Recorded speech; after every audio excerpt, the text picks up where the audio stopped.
ഞാൻ ഡ്രൈവിംഗ് സ്കൂളിൽ പഠിപ്പിക്കാനാണ്.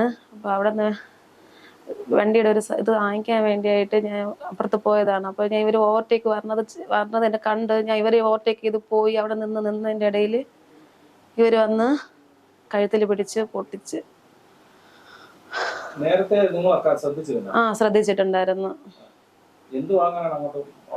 വണ്ടിയുടെ ഒരു കംപ്ലൈന്റ് ആയ ഒരു സാധനം വാങ്ങിക്കാൻ വേണ്ടിയിട്ട് അവിടെ പോയത്.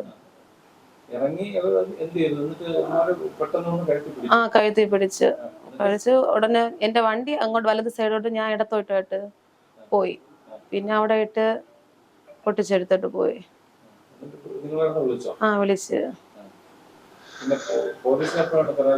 പോലീസ് ഉടനെ വന്നായിരുന്നു. പാറശാല പോലീസ് സ്റ്റേഷനിൽ ഉടനെ ആള് വന്നിട്ടുണ്ടായിരുന്നു പോലീസ്.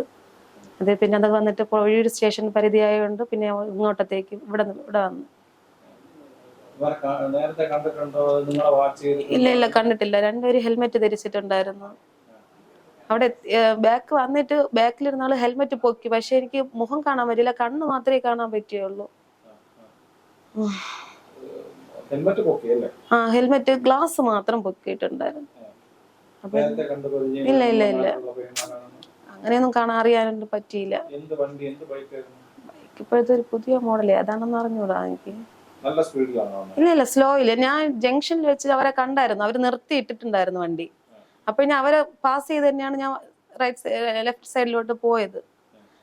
എനിക്ക് അടുത്ത സാധനം വാങ്ങിക്കണ റൈറ്റ് സൈഡിലെ കടയുന്നായിരുന്നു. അപ്പോഴത്തേക്കും ഞാൻ അവിടെ നിർത്തി വണ്ടി ഇടത് സൈഡ് നിർത്തിയതിന് ശേഷം സിഗ്നൽ ഇട്ട് അപ്പുറത്ത് പോണതിനാണ് ഇവര് പിറകെ നിന്ന് വന്നതും കണ്ടു, വണ്ടി നിർത്തുന്നതും കണ്ടു, ഇറങ്ങി പൊട്ടിച്ചു. നിങ്ങൾ കാണുമ്പോൾ നിങ്ങൾ ഇങ്ങനെ അവരെ പിടിച്ചു നിർത്തുന്നുണ്ട്, ഇതിനെ അതായത് ആ മാലയെ തന്നെ പൊട്ടിക്കാതിരിക്കാൻ വേണ്ടി ശ്രമിക്കുന്നുണ്ട്.